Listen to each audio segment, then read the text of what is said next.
Pessoal, boa noite a todos. Me ouvem bem? Tá no... todo mundo me ouvindo? Tudo bem? Então vamos lá. Boa, boa noite a todos. Vamos iniciar então nossa aula de hoje.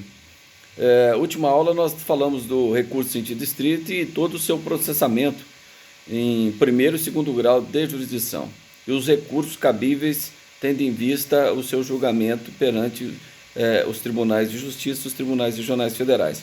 Hoje nós vamos tratar de um novo recurso. Nós vamos falar novo recurso da nossa matéria, não que ele seja novo, né? Mas na data de hoje vamos iniciar um novo estudo abordando um recurso de amplo aspecto no processo penal, ou seja, um recurso de larga utilização no processo penal, que é o recurso de apelação. Por que é de larga utilização? Porque trata-se de um recurso, a princípio, nós vamos ver, de decisões condenatórias e decisões absolutórias.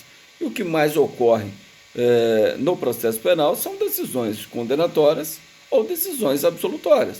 Daí o cabimento do recurso de apelação. Por isso que eu falei, é de larga utilização, de grande utilização no dia a dia do advogado, do Ministério Público e assim por diante. Tá? Então vamos lá. Primeiro nós temos que saber o que é uma apelação. Apelação vem do latim e significa appelatio, dirigir a palavra a alguém. Então, um exemplo de apelação, na época do Império, o sujeito que foi condenado, ele se dirigia até o imperador para que fosse analisado se a decisão deveria ser mantida ou reformada. E depois, conforme o imperador foi delegando as suas funções, outras pessoas começaram a apreciar esse pedido do condenado para examinar aquela decisão, ou seja, de acordo com o poder hierárquico das funções destinadas pelo imperador, o recurso era dirigido em relação àquela pessoa que tinha competência. Daí passou a se chamar-se então de recurso hierárquico. Mas hoje nós temos aí no artigo 593 o recurso de apelação. Então, uma parte preliminar, só para a gente entender o todo. Caberá recurso de apelação das decisões definitivas de condenação ou absolvição. Artigo 593, inciso 1 do Código de Processo Penal. Artigo 593, inciso 2. Das decisões definitivas ou com força de definitivas, proferidas pelo juiz singular. Então, decisões definitivas ou com força de definitiva. Nós vamos explicar o que seria isso. E, por último, também cabe das decisões, conforme diz o artigo 593, inciso 3º, das decisões proferidas pelo tribunal do júri. Essa apelação das decisões proferidas pelo tribunal do júri, eu costumo dizer que trata-se de uma apelação de fundamentação vinculada. Isto por quê? Você só pode recorrer das decisões do tribunal do júri com fundamento nessas 4 hipóteses que o legislador fez a previsão. Do inciso 3º, letra A, B, C e D. Então, por isso que ele é um recurso de forma vinculada. Tá? Você não tem opção de recorrer com outro fundamento. É somente esses fundamentos que descreve o legislador. Da mesma forma, um recurso especial ao STJ, lá no artigo 105, 3º da Constituição Federal, que indica 3 hipóteses de cabimento de recurso especial. Então, o recurso especial também é um recurso de fundamentação vinculada, ou seja, a lei está dizendo em que ou em quais hipóteses você tem o direito de recorrer através do recurso especial. E o recurso extraordinário, da mesma forma, no artigo 102, inciso 3º da Constituição Federal, ele elege 4 hipóteses de cabimento de recurso extraordinário. Letra A, B, C e D. A letra D acrescentada com a reforma do Judiciário, com a emenda 45 de 2004. Tá certo? Então, nós verificamos aí, aqui no recurso de apelação das decisões proferidas pelo Tribunal do Júri, nós vamos estudar 4 hipóteses de cabimento que o legislador indica. Eu não posso utilizar outra argumentação senão um ou mais desses fundamentos descritos no 593, inciso 3º, letra A, B, C e D. Tudo bem? Mas então vamos lá.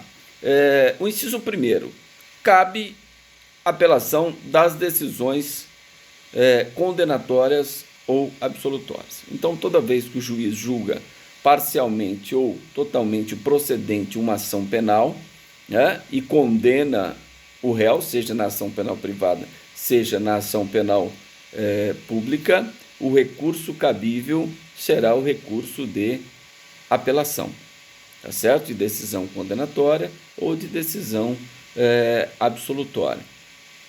E absolutória não é só absolutória própria. Quando o juiz absolve, ou seja, ele julga improcedente a ação penal para absolver o réu com fundamento em uma das hipóteses do artigo 386 do Código de Processo Penal. Mas ele pode absolver também reconhecendo a inimputabilidade. Por exemplo, se ele reconhece a inimputabilidade, ele absolve e aplica, né, medida de segurança. Vamos imaginar que o sujeito é um doente mental e o juiz reconheceu isso na sentença. Ele vai condenar ou vai absolver? Ele vai absolver. Isso é o que nós chamamos de absolvição imprópria, que nós estudamos lá naquele estudo de sentença, né, há pouco tempo. Então, cabe apelação tanto da absolutória própria, quando o juiz simplesmente absolve e não impõe nenhuma consequência, ou também da sentença absolutória imprópria, quando o juiz absolve e aplica a medida de segurança. Tá certo? Então, essas duas hipóteses são cabíveis o apelo nesse, seja a sentença absolutória, seja a sentença condenatória, absolutória própria ou absolutória imprópria. A questão começa talvez a dificultar um pouco, é quando você vai interpor o recurso de apelação, que uma sentença que não é condenatória e não é absolutória. Aí eu pergunto a vocês, o juiz extingue a punibilidade, uma decisão terminativa de mérito, ele reconhece a prescrição. É uma sentença definitiva? Sim. Cabe apelação com fundamento no inciso 2? Das decisões definitivas ou com força definitiva proferida pelo juiz singular? Cabe apelação com esse fundamento dessa sentença? Não. Por que não cabe? Resposta é lógica, nós acabamos de estudar. Não cabe porque cabe recurso em sentido estrito. Se aquela sentença que o juiz proferiu se enquadrar em uma das hipóteses do artigo 581, jamais poderei falar em apelação. O juiz concede ou denega o habeas corpus. É uma sentença. Ele dá uma sentença concedendo o habeas corpus ou dá uma sentença negando o habeas corpus. Então é uma sentença, não é condenatória, mas nem absolutória, mas é uma sentença definitiva. Mas está lá no artigo 581, que fala que da decisão que concede ou denega habeas corpus não cabe reze. Então como que você vai usar a apelação?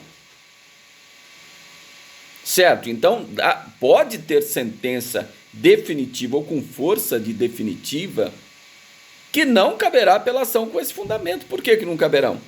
Porque cabe recurso em sentido estrito que está previsto no artigo 581.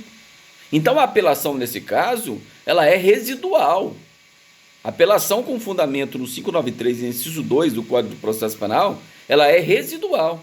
Ela só tem cabimento quando não couber uma das hipóteses previstas no artigo 581 do Código de Processo Penal. Tá? Então eu já exemplifiquei. O juiz indeferiu a extinção da punibilidade ou ele concedeu, extinguiu o processo reconhecendo a extinção da punibilidade. É uma sentença terminativa de mérito. Né? Uma mista terminativa de mérito. Ele nem condena nem absolve. Tá? Ele encerra uma etapa. Decisão interlocutória mista, não terminativa. Por exemplo, o juiz rejeita a denúncia ou queixa. É uma decisão interlocutória mista terminativa. Encerrou o processo, rejeitou a denúncia ou a queixa. Eu posso falar em apelação com fundamento no 593, inciso 2? Não, por que não? Porque aí não é hipótese de cabimento do recurso em sentido estrito? Não está no artigo 581, inciso 1º do Código de Processo Penal? Então eu não posso falar em apelação. Como que eu vou falar em apelação nesse caso? Se está previsto lá no Código de Processo Penal como hipótese de cabimento recurso em sentido estrito. Aí vocês vão estar perguntando, não, mas quando caberia então? Quando ele, vamos imaginar então uma decisão interlocutória mista que encerra uma etapa do processo. O juiz dá uma sentença de pronúncia. Ele põe fim àquela fase do processo, que é o juízo de admissibilidade nos crimes de competência do júri. Será que cabe com fundamento no inciso 2? Não, por quê? Porque cabe recurso em sentido estrito. 581, inciso 4 do Código de Processo Penal. Se couber o recurso em sentido estrito, você não pode usar apelação. Agora, se você tem uma hipótese, lembra aquele exemplo? O juiz nega a suspensão condicional da pena numa sentença condenatória.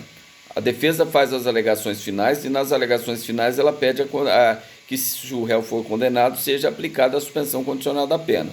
O juiz condena e nega a aplicação da suspensão condicional da pena. Esta hipótese está lá no recurso em sentido estrito. Você vai falar, mas então caberia recurso em sentido estrito? Não, por quê? O juiz não fez isso numa sentença condenatória? De sentença condenatória cabe o quê?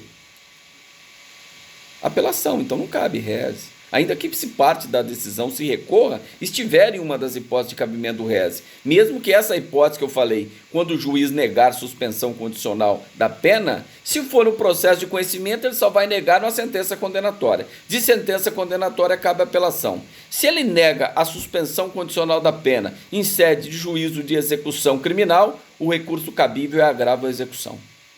Então essa hipótese aí não tem nenhuma aplicabilidade, nem no artigo 581, porque se ele negar a suspensão condicional da pena, ele nega na sentença condenatória e de sentença condenatória cabe apelação. Se ele nega em sede de juizado de execução, o recurso cabível é agravo à execução. Tudo isso nós já retratamos no estudo anterior. Aí vocês devem estar perguntando, mas então, quando que... A pergunta é essa, né? Quando que eu vou apelar com fundamento nesse inciso 2? Por quê? Se for recurso em sentido estrito, eu não posso apelar com esse fundamento. Se for sentença condenatória ou absolutória, eu tenho que apelar com fundamento no inciso 1 do artigo 593. Se for decisão proferida pelo tribunal do júri, eu tenho que apelar com fundamento no 593, inciso 3º, letra A, B, C e D. Então, quando eu vou utilizar o inciso 2 do artigo 593? Quando for uma sentença definitiva ou com força de definitiva proferida pelo juiz singular. Quando não couber recurso em sentido estrito. Aí eu vou exemplificar. Preste atenção. O juiz julga um processo de reabilitação criminal. O sujeito foi condenado, aí você entrou com um procedimento ali na justiça aqui comum, na vara que foi condenado, de reabilitação criminal. Então ele cumpriu a pena, passado o período ali de prova, ele pode entrar com o pedido de reabilitação criminal. E o juiz nega esse pedido de reabilitação criminal. Está previsto no artigo 581? Não. Então não cabe rese. É sentença condenatória ou absolutória? Não. Mas é uma sentença que esgotou aquele procedimento? Sim. Qual o recurso cabível? Apelação com fundamento no inciso 2 do Código de Processo Penal. No 593, inciso 2 do Código de Processo Penal. Por quê?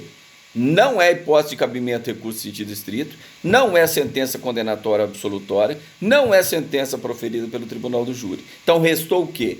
Qual o recurso cabível para impugnar essa decisão?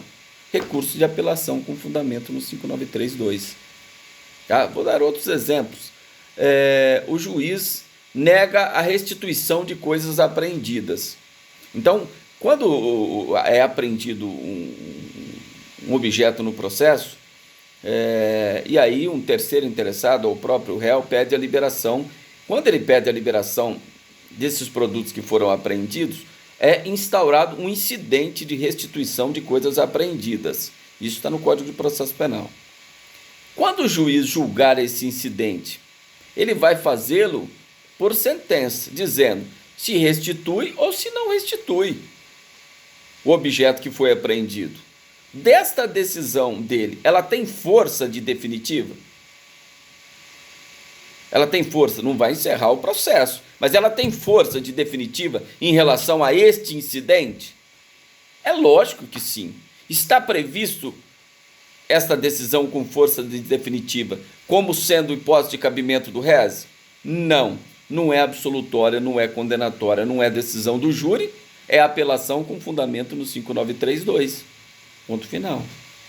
Outro exemplo, justificação criminal em sede de revisão criminal. Então, se você tem uma prova nova, uma testemunha nova que apareceu após o trânsito julgado da sentença penal condenatória, e você quer promover uma revisão, uma ação de revisão criminal, é necessário que você faça um procedimento que chama justificação criminal. A revisão você interpõe lá no tribunal, seja no Tribunal de Justiça Estadual ou no Tribunal Regional Federal, depende de onde tramitou o processo, na Justiça Federal ou Justiça Estadual. Certo? Mas vamos imaginar que eu preciso ouvir essa testemunha que apareceu agora e prova a inocência do meu cliente. Eu preciso entrar com a revisão criminal. Eu não posso entrar com a revisão criminal lá no tribunal e pedir para o tribunal ouvir essa testemunha.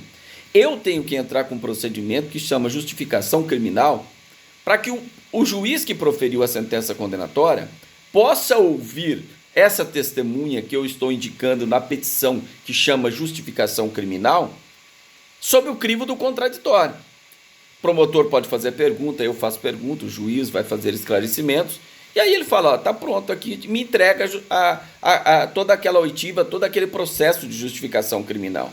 Se o juiz indeferir esse processo de justificação criminal, que é o processo preparatório para você interpor uma revisão criminal, é uma decisão que tem força de definitiva.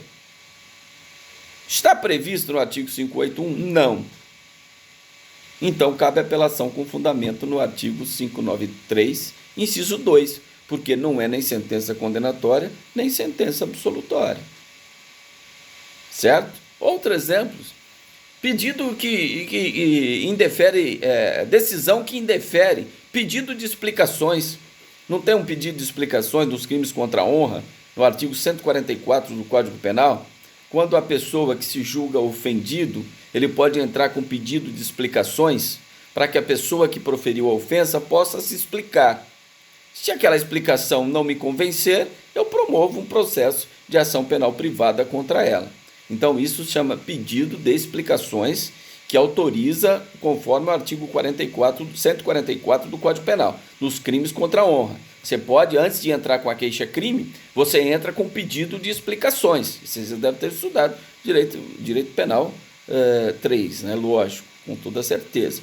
Então, pedido de explicações está lá, a possibilidade de você requerer. Você entra com pedido de explicações, o juiz indefere o seu pedido. É uma decisão definitiva. Ele indeferiu o seu pedido de explicações. Aí eu pergunto, isso é matéria de interpor rese? Não, não está previsto no 591. É decisão absolutória, sentença absolutória ou condenatória? Não. É decisão proferida pelo júri? Não. Sobra o que então? Apelação com fundamento no 593(2). Pronto, mais um exemplo. Outro exemplo, pedido que indefere o levantamento do sequestro. Então, foi determinado o sequestro de bens do suposto autor de um crime, tendo em vista que tem indícios de autoria e materialidade que o sujeito praticou um peculato. O promotor oferece denúncia e já pede o sequestro dos bens em nome do réu. O juiz defere. Aí você entra com um requerimento de levantamento do sequestro, a liberação daqueles bens que foram apreendidos. O juiz indefere. Está na hipótese do artigo 581? Não. É uma decisão que põe fim àquele incidente? Não vou levantar o sequestro. Vai continuar todos os bens sequestrados aqui durante o processo. Não é sentença condenatória absolutória e não é do júri. Então, nesse caso, você vai interpor apelação com fundamento que? No 593, inciso 2. O juiz que indefere o pedido de constituição de hipoteca legal. Você pode, tendo indícios de autoria e materialidade que alguém tenha cometido um ilícito penal, você pode pedir, entrar com pedido de hipoteca legal sobre os bens imóveis do autor do crime. Basta que tenha indícios de autoria e materialidade. Pode-se cravar essa hipoteca legal para garantir eventual recebimento de indenização. Isso no criminal, estou falando do civil. O juiz indefere o seu pedido de instituição de hipoteca legal. Não está na hipótese do artigo 581. Então, essa sentença que o juiz proferiu, indeferindo o seu pedido de constituição de hipoteca legal, não está no artigo 581. Não é absolvição, não é condenação e não é do júri. Sobra o quê? Artigo 593, inciso 2. Tá certo? Então, eu procurei dar a vocês vários exemplos para que vocês possam entender essa questão. Então, quando nós falamos da decisão do júri, naquela primeira fase de admissibilidade, essa que nós vamos estudar no artigo 593, inciso 3º, letra A, B, C e D, é uma coisa. Agora, aquela decisão que o juiz dá encerrando a primeira fase do júri, que eu falo sempre isso para vocês, que é importante, numa altura dessa do curso, não é crível que ninguém não saiba isso que eu vou falar agora. O que o juiz pode fazer na primeira fase do juízo de admissibilidade nos crimes de competência do júri, que tem duas fases. Uma é juízo de admissibilidade, a outra é julgamento pelo conselho de sentença pelo tribunal do júri. Nesse juízo de admissibilidade, o juiz pode fazer o quê? Nós estudamos agora recente. Ele pode mandar o réu para júri, mandar para a segunda fase. Ele vai pronunciar. Da pronúncia cabe o quê? Recurso em sentido estrito com fundamento no artigo 581, inciso 4º do Código de Processo Penal. E se ele absolver sumariamente o réu? Ou impronunciar o réu? Ele pode decidir assim? Se ele absolver sumariamente reconhecendo alguma causa excludente da ilicitude? Sim. Então, da absolvição e da impronúncia, conforme determina o artigo 416 do Código de Processo Penal, aí é o legislador que está dizendo, cabe o quê? Apelação. Não é sentença de condenação, não é sentença de absolvição, ele está impronunciando, ele está julgando improcedente a denúncia ali naquele momento, ou ele está absolvendo sumariamente, nesta fase. Tá? Então, qual o recurso que eu utilizo? Nos termos do artigo 416, eu utilizo o recurso de apelação, porque a lei está indicando que nessas hipóteses o recurso cabível é apelação. E se ele desclassificar, entender que não é homicídio doloso, é homicídio culposo, então outro juiz singular que deve julgar. E aí nós falamos no termo do artigo 584, a última aula, que nesse caso o efeito será suspensivo. Mas qual o recurso cabível? Se eu desse esse problema, o juiz desclassificou nessa fase de admissibilidade da acusação nos crimes de competência do tribunal do júri, desclassifica para um crime que não é de sua competência. Por quê? Chegou até ele porque era homicídio doloso, o juiz da vara do júri. Durante a admissibilidade da acusação, ele entendeu que não é dolo, é culpa, então ele não é mais competente. Ele desclassifica, ele manda para outro juiz singular. Então, se a desclassificação é feita pelo próprio juiz de ofício, na decisão, caberia recurso em sentido estrito com fundamento no inciso 2 do artigo 581.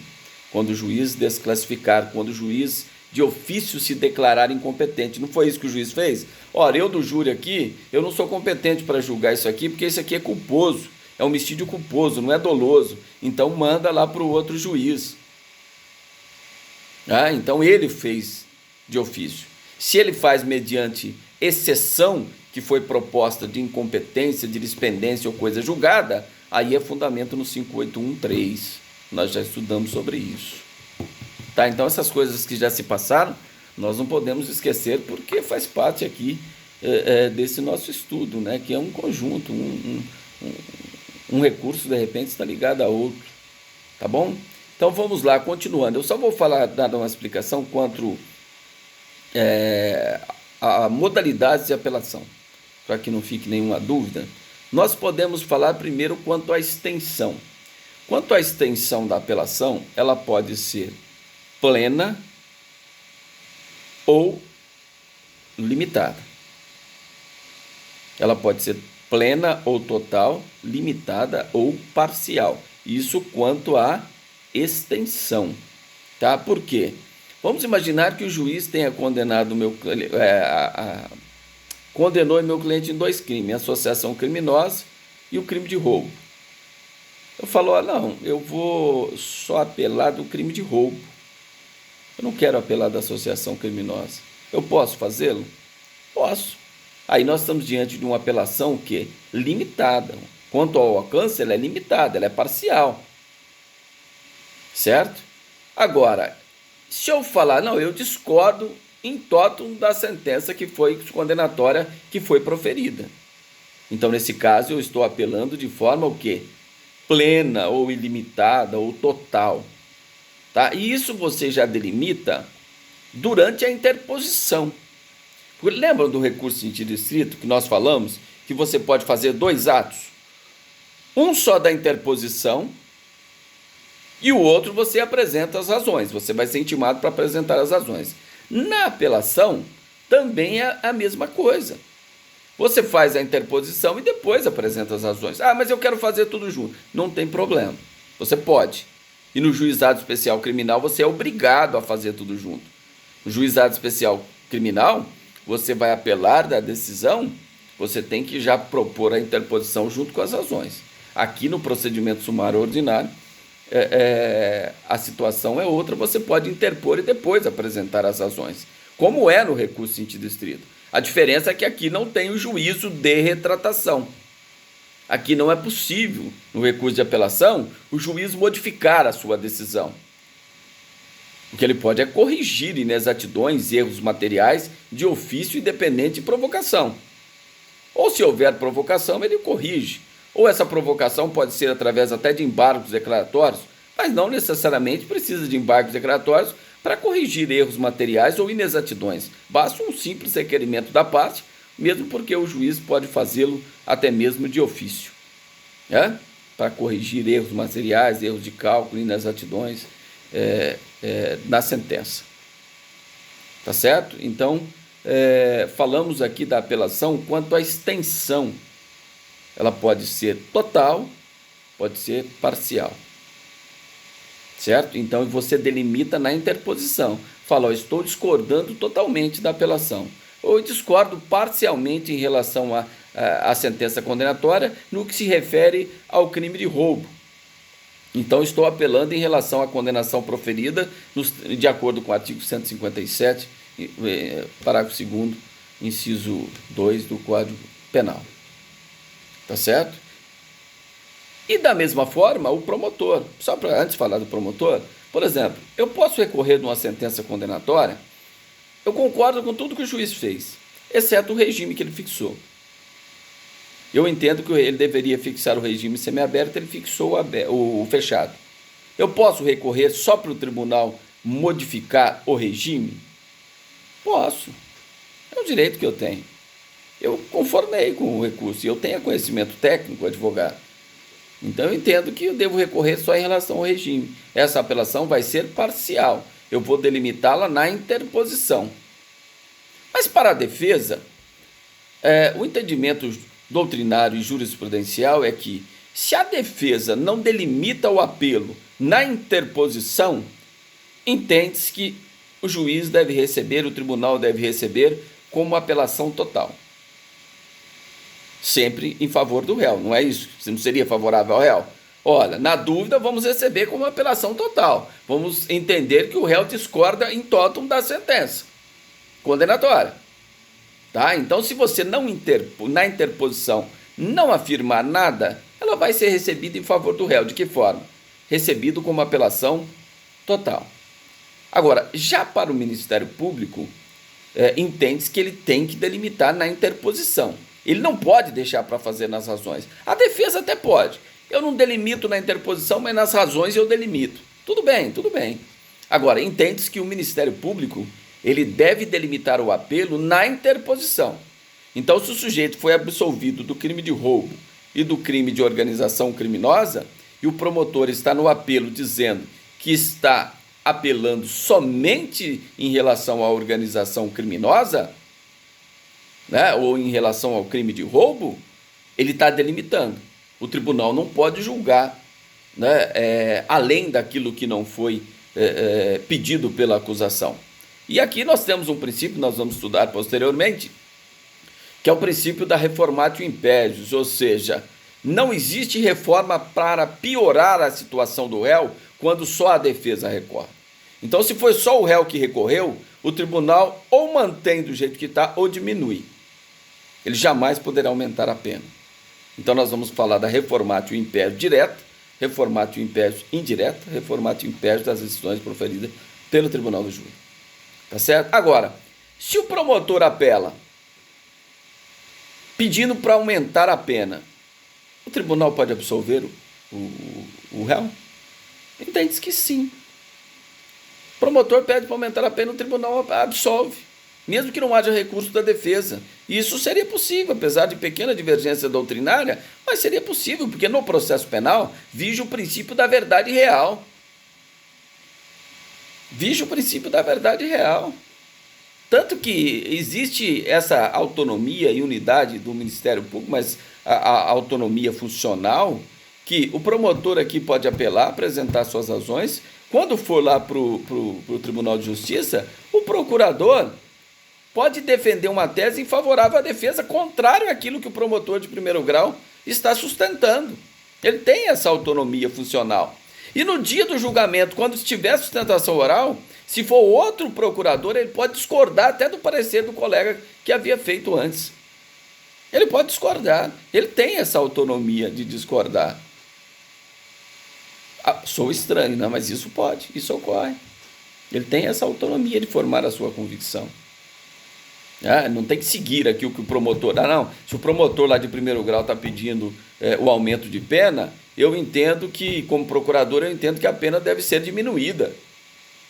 Pode. Aí no dia o outro promotor entende, não, eu entendo que o promotor está certo, a pena deve ser aumentada. Mesmo tendo um parecer escrito da Procuradoria que pede a diminuição de pena. Tudo isso pode ocorrer. Certo? Mas entende-se, então, via de regra, que o promotor deve delimitar o seu apelo na interposição. Ele não pode deixar para fazê-lo nas razões de apelação. Ele deve delimitar na interposição. Então, nós falamos aqui o alcance quanto à extensão da apelação, que ela pode ser plena ou total, ou limitada ou ilimitada, né, ou total ou parcial. Dois tipos de apelação. Agora, quanto ao rito, a apelação ela pode ser sumária, né, nos crimes apenados com detenção, né, e ela pode ser também apelação ordinária nos crimes apenados com reclusão. Detenção, apelação sumária nos termos do artigo 610 do Código de Processo Penal e apelação ordinária nos termos do artigo 613 do Código de Processo Penal. Tá certo? Que trata do procedimento, né? Como que se aplica, como que se chama uma apelação ordinária? Quando o crime é apenado com reclusão. Sumária, quando o crime é apenado com detenção. O crime é objeto do recurso de apelação, né? E também chamado de apelação sumaríssima, né? No caso do juizado especial criminal. Podemos falar de apelação sumaríssima, porque o rito é mais abreviado. E na apelação sumária ou na apelação ordinária, a diferença é só um prazo maior que o procurador vai ter e o prazo maior que a defesa vai ter para fazer a sustentação oral no crime apenado com reclusão. Essa é a diferença. E aqui na apelação nós temos o revisor. Lá no recurso de sentido estrito, em segundo grau, nós não temos a figura do revisor. Aqui nós temos o relator, tem o revisor e tem o terceiro juiz, ou chamado de vogal. Participam três: relator, revisor, o revisor que vai pedir data de julgamento, e aí, iniciando o julgamento, o relator vai proferir o voto, na sequência colhe o voto do revisor e depois o terceiro juiz, ou também chamado de vogal. Tá certo? Bom, ainda falando de apelação, quanto ao sujeito A apelação ela pode ser principal ou ela pode ser supletiva. Então, a apelação principal, se nós verificarmos os dizeres da Constituição no artigo 129, inciso 1 da Constituição Federal, diz que compete privativamente ao Ministério Público o exercício da ação penal pública. Então, mas o Ministério Público está obrigado a recorrer? Não, ele não é obrigado a recorrer. Mas se ele interpõe o recurso, ele não pode desistir. Certo? Ele não é obrigado a recorrer. Se ele interpõe, ele não pode desistir. Então, a principal, quando o Ministério Público apela, essa é a apelação principal. Né? Agora, pode ter uma apelação supletiva? Em que hipótese que ocorre essa apelação supletiva? Quando o Ministério Público não oferece a apelação no prazo legal, é possível que o ofendido ou seu representante legal, através do assistente de acusação, interponha uma apelação supletiva nos crimes de competência do Tribunal do Júri, tá? Que nós vamos fazer a leitura, exemplificando inicialmente dos crimes de competência do Tribunal do Júri. Tá? Quem pode ler o artigo 598, salvo engano, do Código de Processo Penal, que fala da apelação supletiva, quando o Ministério Público não apresentar o apelo no prazo legal que a lei determina, que o prazo para interposição é de 5 dias. Ressalvado no juizado especial que o prazo é 10 dias, né? Vamos lá, quem localizou o artigo 598 pode ler rapidamente. Tá, 598.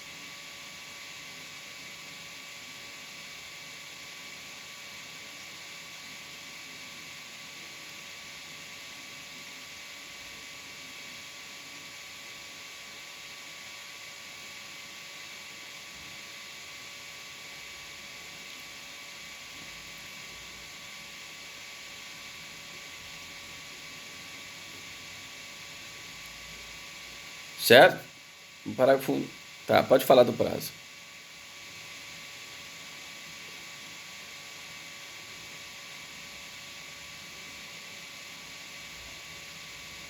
Certo? Então, olha, se o Ministério Público não apresenta apelação no prazo legal, as pessoas enumeradas no artigo 31 do Código de Processo Penal, quem são essas pessoas? Cônjuge, ascendente, descendente ou irmão, ou seja, o CAD.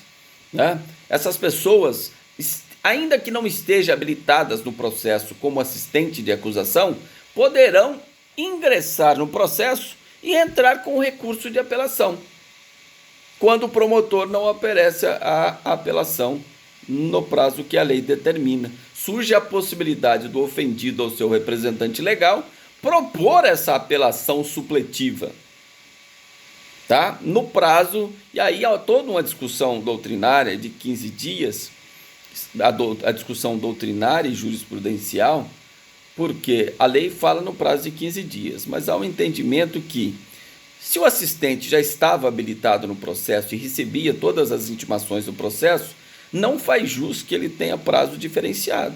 O prazo dele deve ser 5 dias também, como é para o Ministério Público e é para a defesa. Por que o assistente teria um prazo diferenciado se ele já estava habilitado no processo, se ele já conhecia o processo, ele conhecia e participava e era intimado de todas as decisões do processo? Por que ele terá o prazo de 15 dias? Esse prazo de 15 dias justificaria se ele não estivesse habilitado no processo. Aí sim ele teria que ter um prazo maior para se inteirar do processo e aí sim promover um recurso de apelação, e aí chamada de apelação supletiva.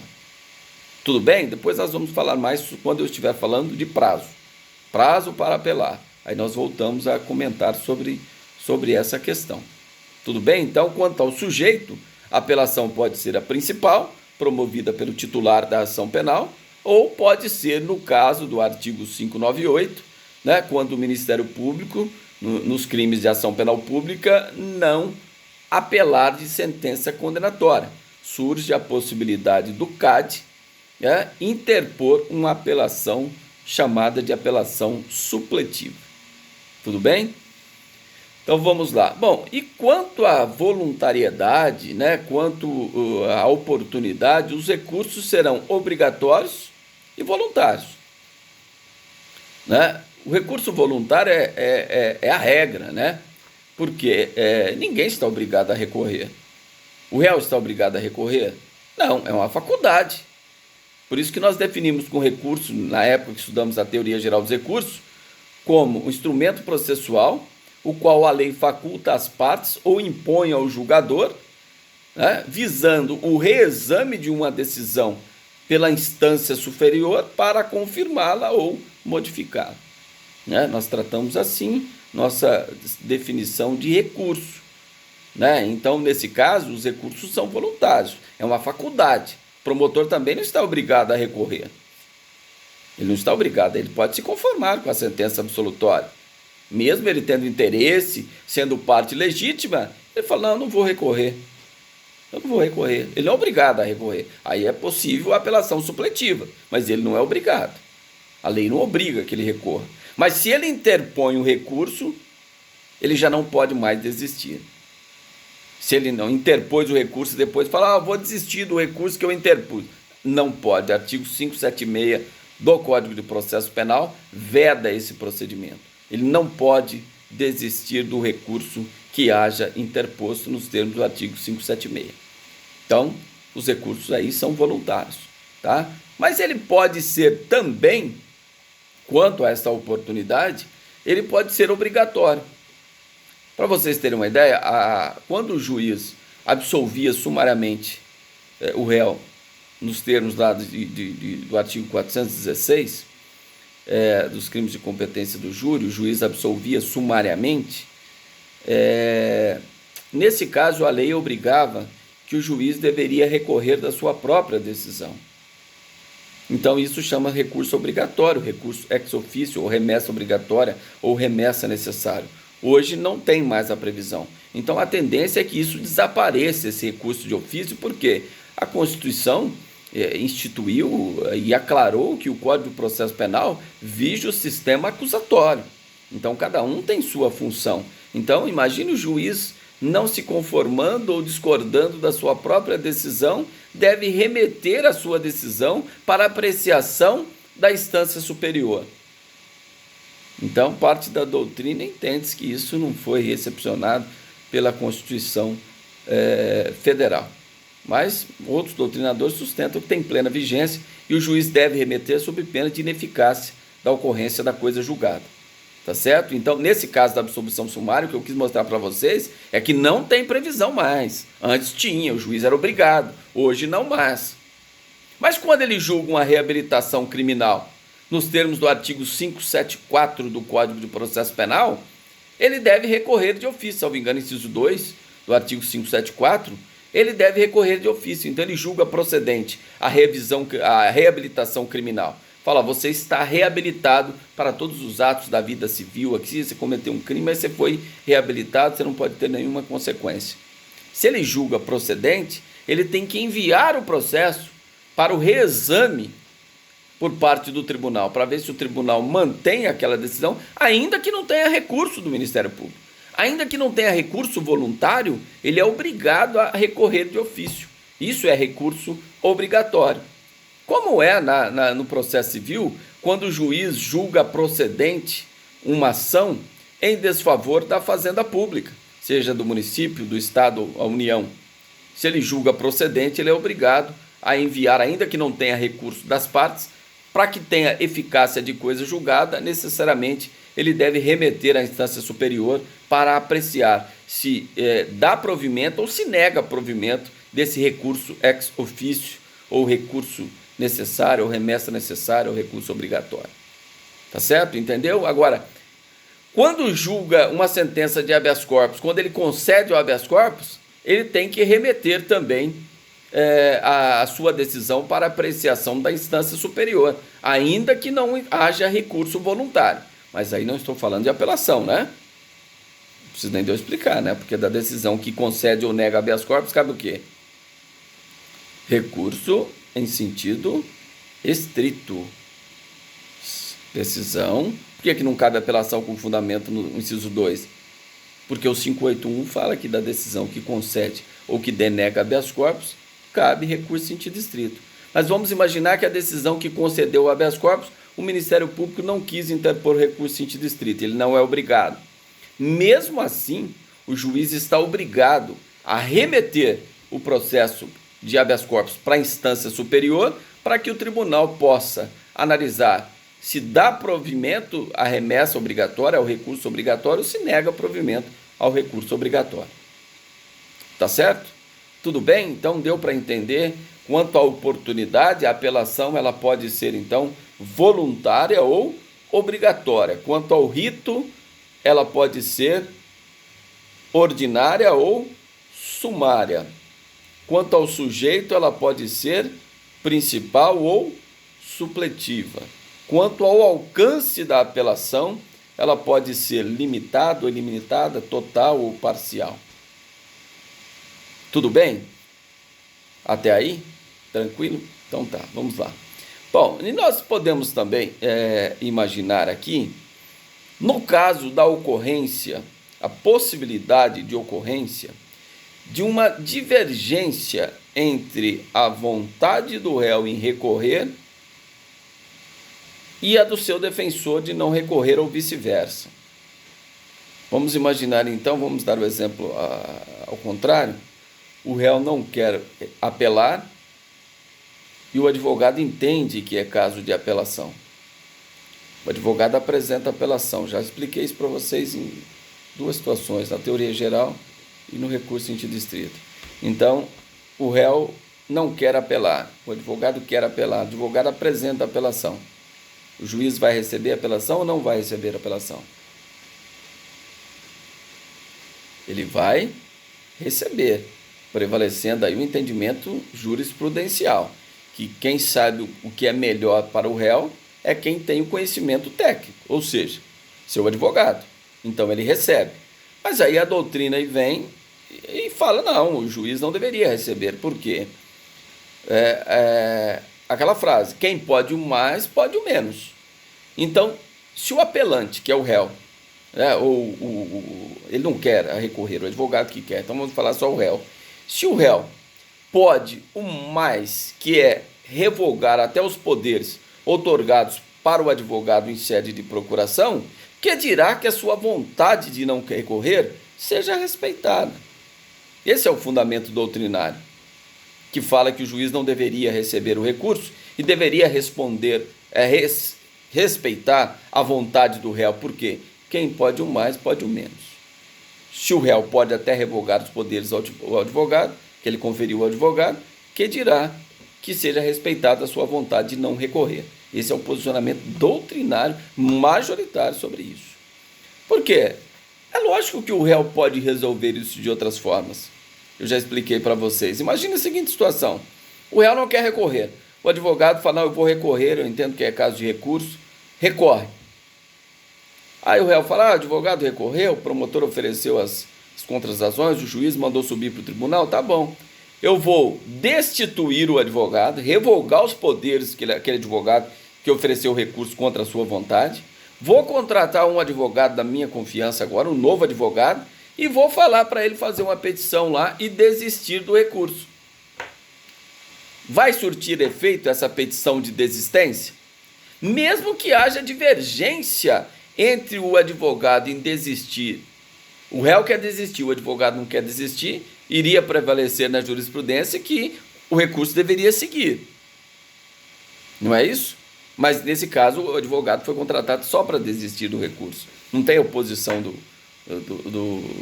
réu, do apelante. Então, por isso a parte doutrinária tem uma razão mais forte aí, porque o réu tem como resolver isso de outras formas. Basta ele contratar um outro advogado, revoga os poderes do advogado que ofereceu a apelação, e o outro advogado vai e lança uma petição desistindo do recurso. E a desistência não é uma causa que extingue, não é uma causa extintiva dos recursos, que nós estudamos lá na teoria geral? A deserção, a decadência, a desistência, não é fato extintivo do recurso? Vai ser julgado extinto o recurso, pela desistência. Tá certo? Então há essa questão de divergência que pode ocorrer. Né? A pior das hipóteses, quando você tiver problema de honorário ou qualquer outro problema com o réu nesse sentido, apela. Faz pelo menos a interposição no prazo de 5 dias. Porque esse prazo de 5 dias, nós vamos falar daqui a pouco, esse prazo ele é fatal, ele é peremptório, fatal. Então você interpõe a apelação, notifica que você está renunciando, pum, resolveu o problema. E você não vai dar nenhum prejuízo, não vai causar nenhum prejuízo depois para o réu, se ele não quiser recorrer, se o outro advogado quiser desistir do recurso que você já interpôs. Tá? Então você garante a interposição para que depois não alegue, né, que o advogado, uma perda de uma chance, o advogado poderia recorrer e assim não o fez. Tá certo? Tudo bem? Bom, então vamos falar agora, depois nós vamos falar dos prazos, do processamento, da interposição, mas vamos falar só as hipóteses de cabimento das apelações proferidas pelo Tribunal do Júri. Então, se uma decisão é proferida pelo Tribunal do Júri, nós temos a apelação vinculada, que eu já falei para vocês. Ela está prevista no artigo 593, inciso 3º, letra A, B, C e D. Tá? Então você só pode apelar das decisões proferidas pelo Tribunal do Júri com algum desses fundamentos. Pode ser mais de um, mas você não pode utilizar outra fundamentação para recorrer das decisões proferidas pelo Tribunal do Júri. Por isso digo que é uma apelação de fundamentação vinculada. E a primeira hipótese que autoriza o recurso de apelação das decisões do Tribunal do Júri é a letra A do inciso 3º, que ocorrer nulidade posterior à pronúncia.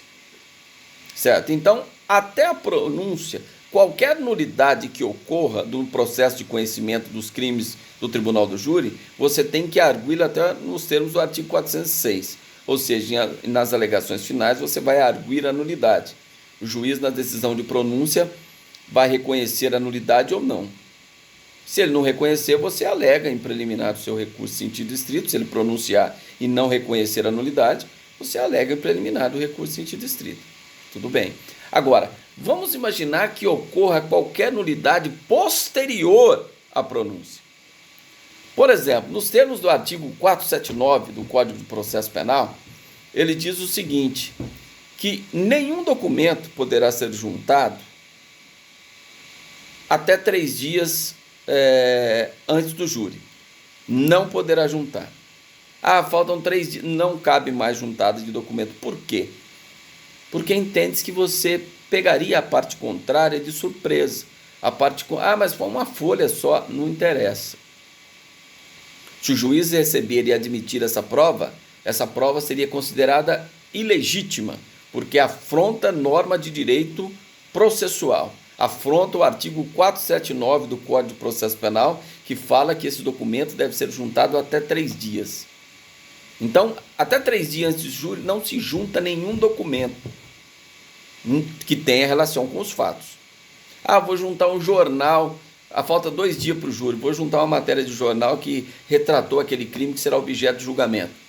Se o juiz aceitar, prova ilegítima, também considerada ilícita, porque a ilícita se divide, e a Constituição fala ilícita, mas ilícita e ilegítima. Ilícita quando ela afronta norma de direito material, ilegítima quando ela afronta norma de direito processual.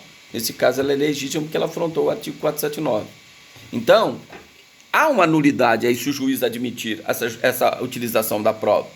E aí é nulidade absoluta. Eu entendo que é nulidade absoluta, porque você pode arguir em qualquer grau de jurisdição. Você não tem momento específico. Você pode arguir em qualquer grau de jurisdição e o tribunal vai reconhecer essa nulidade absoluta também, em qualquer, seja no TJ, no SCJ, no STF. Porque a nulidade ela é absoluta. Ela não se convalesce. Não tem como você praticar um ato de outra forma para suprir aquela nulidade. Não. Ela é absoluta. Agora, quando se trata de nulidade relativa, que ocorrer, o juiz indeferiu a intimação de uma testemunha que você arrolou para comparecer em plenário, tá? Qual que é o momento que você tem que arguir essa nulidade? Porque cabe apelação toda vez que ocorrer nulidade posterior à pronúncia. Mas se é nulidade relativa, você tem momentos corretos que você tem que arguir essa nulidade.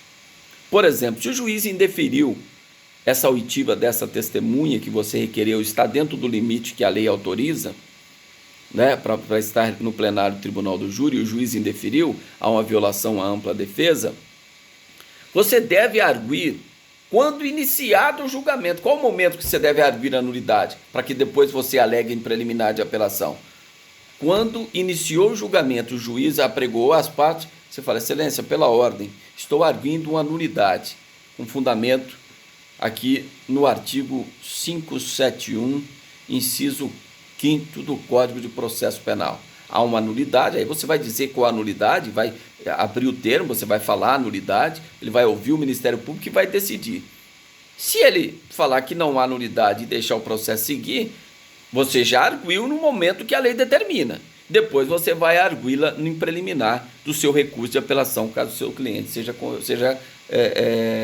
condenado. Quem pode ler?